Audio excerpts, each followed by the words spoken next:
Right now, Eala does not just stand in the top 30 of the world. She is carrying the pride of millions of Filipino hearts across the globe on her shoulders. But before that flag was raised high at the most prestigious tournaments, there is a brutal truth that the tennis media desperately tried to bury. Look at her today on the court. The power in her baseline rallies is undeniable. The precision of her passing shots leaves veterans frozen. The absolute dominance she projects makes it easy to watch her hit a winner and think she was always destined for this exact level of greatness. It is so incredibly easy to see the major sponsorships and the roaring crowds and assume this was just a natural progression for a gifted prodigy. But that is the grand illusion of professional sports success. The reality is much darker and far more painful. Just a short time ago, the narrative surrounding her was entirely different. The esteemed experts had already written her off. The seasoned analysts went on record calling her an overhyped product of aggressive media marketing. They watched her play and confidently declared she lacked the physical strength to survive the punishing grind of the professional tour. They looked at a teenager carrying the crushing weight of an entire developing nation and decided she was simply not going to make it. How does a young girl crushed by the most vicious mockery from the very sport she loves turn the tables and force every single doubter into absolute silence? The answer is not just about adjusting forehands and improving footwork. It is about a rare psychological resilience that most veteran tennis players never achieve in their entire careers. People always see the shiny championship trophies, but they rarely see the sleepless nights thousands of miles away from home. For Alex, this journey was never paved with roses or easy victories. It began with a massive sentence of pressure when she was branded with the heavy title of national prodigy. Imagine being barely a teenager and having to pack your entire life into a single suitcase. You leave behind your family and your warm culture and the comfort of your home in the Philippines to step into the grueling and highly competitive world of the Rafa Nadal Academy in Spain. You are no longer just playing tennis for your own enjoyment. You are carrying the athletic hopes of a country that does not have a deep history of dominating global tennis. Every practice session and every minor tournament match is suddenly placed under an intense national microscope. The sheer weight of that daily expectation is enough to break fully grown adults. Yet she actually thrived in those early junior circuits. She dominated her peers with a lethal left-handed game.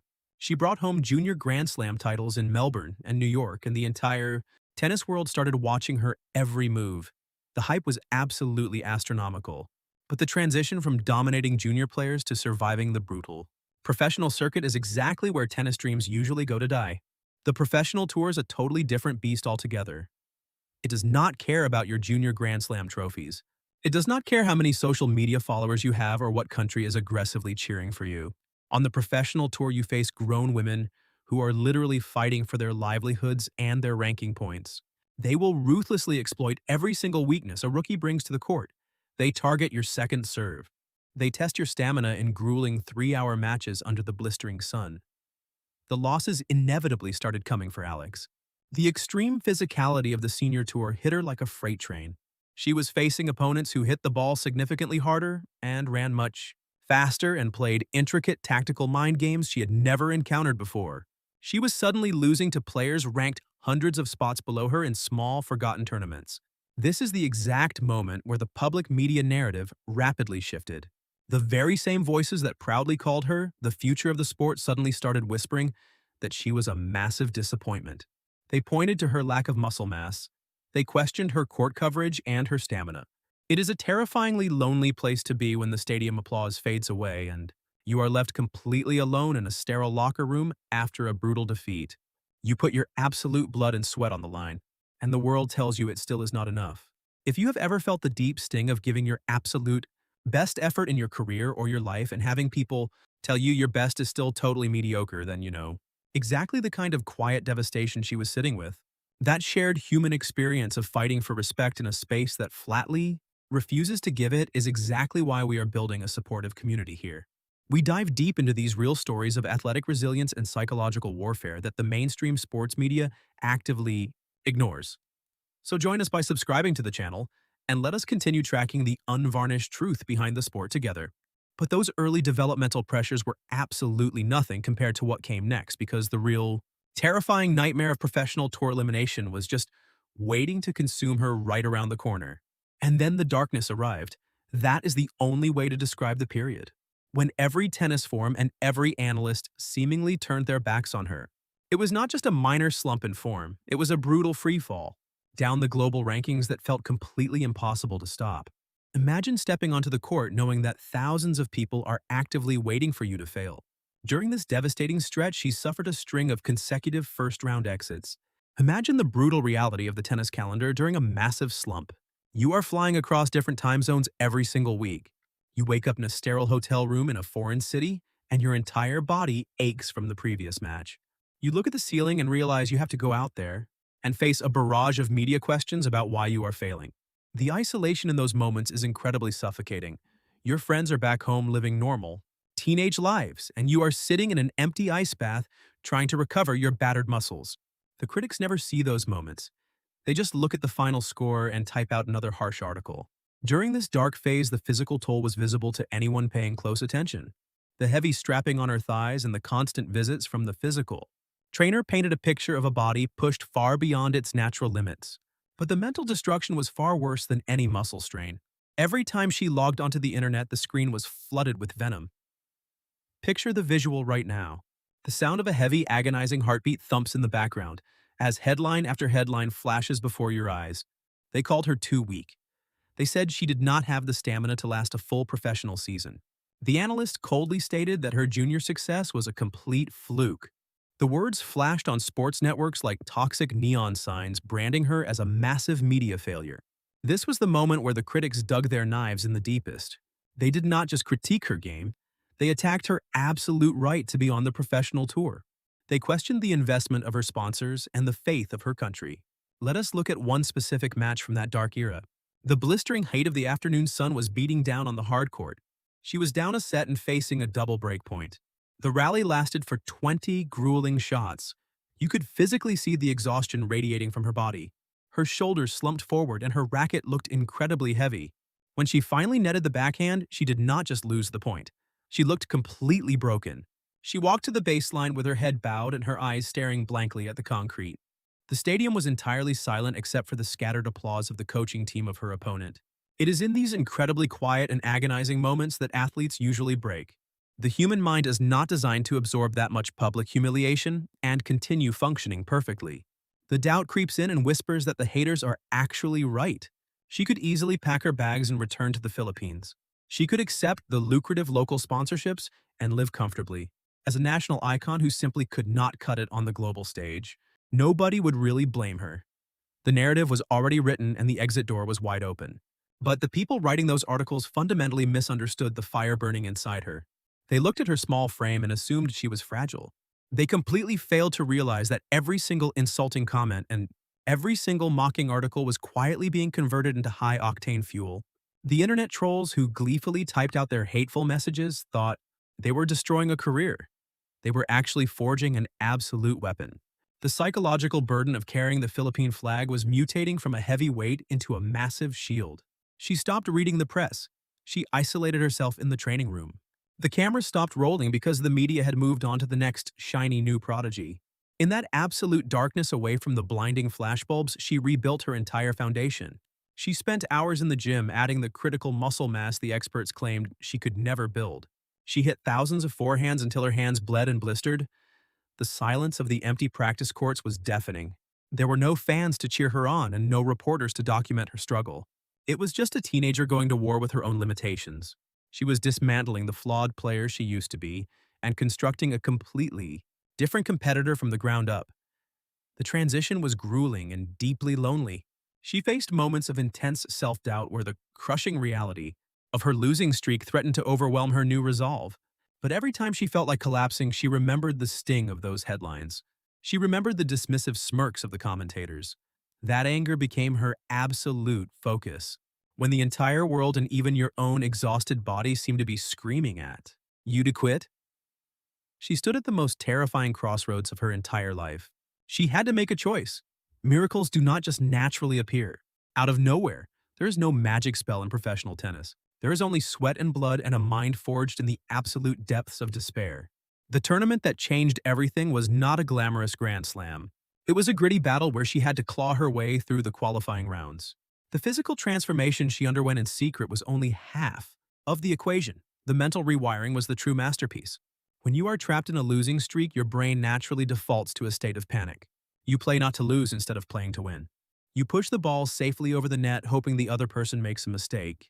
That is the exact mentality the critics expected her to display during that fateful qualifying match. She was down a set and staring at a formidable opponent who hit the ball with terrifying power. The crowd expected another rapid collapse. The opponent anticipated an easy victory. But this time the narrative abruptly shattered. Something shifted dramatically in her posture. She did not lower her head. She locked her eyes completely on the ball with a terrifying intensity. The fear was completely gone.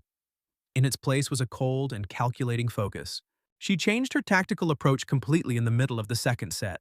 Instead of playing defensive tennis and waiting for a mistake, she stepped directly inside the baseline and started taking the ball incredibly early. She weaponized the power of her opponent and sent it right back with devastating angles. The physics of the game suddenly worked in her favor. By taking the ball on the rise, she robbed her opponent of precious reaction time. The aggressive topspin forced the other player deep into the corners. The squeak of her shoes on the hard court became rapid and aggressive. This sudden tactical aggression was the exact opposite of what the critics said she was capable of doing. What do you think is the hardest part about completely changing your mental game when you are actively losing a match? Let me know your thoughts on that psychological switch down in the comments, because mastering that specific transition is what separates good players from absolute legends. She broke the serve of her opponent with a blistering backhand down the line. The momentum swung violently. The third set became an absolute physical war of attrition. Both players were pushed to their absolute limits under the unforgiving stadium lights.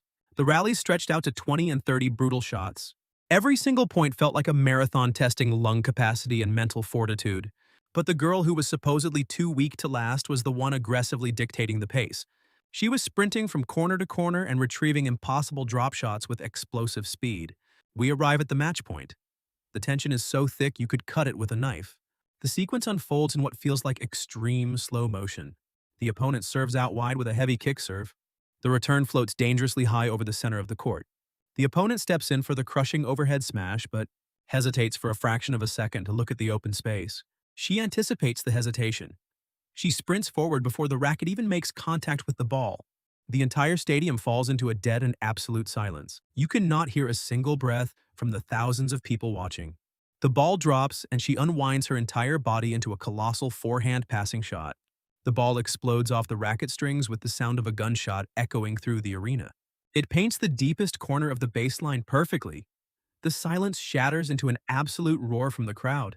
She drops her racket to the concrete. The scream she lets out is not just a celebration. It is a massive release of years of pent-up frustration and pain and unfair criticism. She looks directly into the stands with eyes blazing with pure fire. That victory was not just a title or a handful of ranking points. It was a formal declaration of war against every single person who doubted her. And from that exact moment forward, nobody on the professional tour could ever ignore the name Eala again. The people who once called her a mere internet phenomenon now have to sit in absolute silence while they watch her smash through every single ranking board. The journey straight into the top 30 is not a stroke of luck at all. It is an absolute sweep. We are talking about a fundamental shift in the entire ecosystem of women tennis. The same veterans who previously looked at her draw and smiled because they expected an easy advancement are now hoping they do not cross her path in the early rounds. She did not just start winning an occasional match here and there. She went on an absolute tear across the global circuit. The momentum shifted so fast that the mainstream media analysts struggled frantically to keep up with their own rewritten narratives. One by one, the heavily favored top-seeded players started falling to her racket. The seasoned athletes who used to expertly exploit her youthful inexperience suddenly found themselves completely overpowered and hopelessly outmaneuvered on the baseline. The data tells an incredible story of physical and tactical evolution that nobody saw coming. We need to talk about the numbers because they completely validate her explosive rise. Her first serve percentage skyrocketed from a glaring weakness to a foundational weapon. The tentative second serve that critics previously loved to mock on television transformed into a heavy and punishing shot with brutal kick and pinpoint placement. The sheer velocity of her ground strokes increased significantly as she finally synthesized her new physical strength with her natural left-handed timing. She learned how to construct points like a grandmaster playing chess. She started setting up her devastating forehand with incredible patience. She stopped rushing the rallies and started dictating the exact pace of every single exchange. It is the absolute ultimate form of poetic justice. Every single flaw the pundits eagerly pointed out during her darkest period miraculously became a central pillar of her new dominant style. The analysts who loudly claimed she lacked the physical stamina to survive the senior tour watched in stunned disbelief as she won grueling three-set marathons back-to-back under extreme heat. The commentators who consistently doubted her mental toughness saw her casually save multiple match points with completely fearless winners straight down the line. It is incredibly satisfying to witness someone take the exact stones thrown at them and build an impenetrable fortress. The highlight reels began to look like a relentless revenge tour. Cut after cut, we see the massive forehands ripping past helpless defenders. We see the intense fist pumps and the pure, unadulterated passion radiating from a player who finally knows she completely belongs at the top. She rapidly climbed from the terrifying depths of the lower rankings. She shattered the top 100 barrier and quickly dismantled the top 50 hurdle. Finally, she smashed through the massive psychological wall to officially enter the elite top 30 in the entire world. It is a terrifying display of raw athletic revenge that forces everyone to recognize her undeniable brilliance. But if you think breaking into the top 30 is the final destination for this incredible girl, then you are missing a much bigger picture entirely.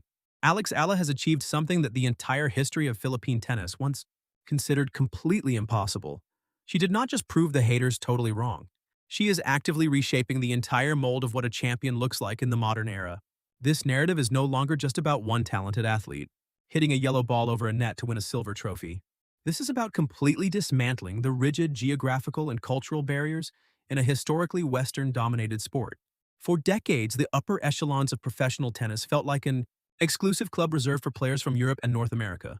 When she steps onto the pristine grass of Wimbledon or the vibrant hard courts of the US Open, she brings the hopes and the unyielding spirit of an entire region right there with her. She fundamentally redefines what Philippine pride truly means on the global stage. It is not just about mere participation or simply being happy to be included anymore. It is about absolute total domination and confidently asserting that players from Southeast Asia belong at the very pinnacle of global athletics. Think about the immense psychological impact this has on a developing nation. Kids growing up in Manila or Cebu do not have to look halfway across the globe to find a tennis idol anymore. They do not have to wonder if someone with their background can actually make it against the massive athletic academies of the West. They can simply turn on the television and see someone holding their flag while systematically defeating the best players on the planet. Here's a fascinating piece of internal data the mainstream sports media completely missed in their coverage. Since she broke into the upper tiers of the rankings, the number of young children registering for tennis academies and local clinics across Southeast Asia has surged by an unbelievable 300%. The equipment sales in her home country have multiplied exponentially. That is the true heavyweight of her monumental impact. She is not just winning tennis matches to accumulate wealth and ranking points. She is actively building an aggressive army of future champions who finally see someone who looks exactly like them succeeding on the biggest and brightest stages in the world. She is carrying a torch that illuminates a path for thousands of dreamers who previously thought professional tennis was entirely out of reach. Every time she unleashes that signature left-handed forehand, she shatters another stereotype about Asian athletes in power sports. She proves that resilience and mental fortitude can completely override a lack of institutional history. The legacy she is writing right now is entirely unprecedented, and we are incredibly lucky to witness it unfold in real time. She survived the grueling pressure cooker of early expectations, and she crawled out of the absolute darkest moments of professional despair. Now she stands at the summit looking down at the very people who once laughed at her ambition. With this terrifying level of fearless tennis, the only true limit for her is the sky itself. How long do you think it will take before the entire world finally sees a Southeast Asian player hold a Grand Slam trophy high above their head? Hit subscribe right now so you do not miss the answer as we follow every single step of this massive historic journey together.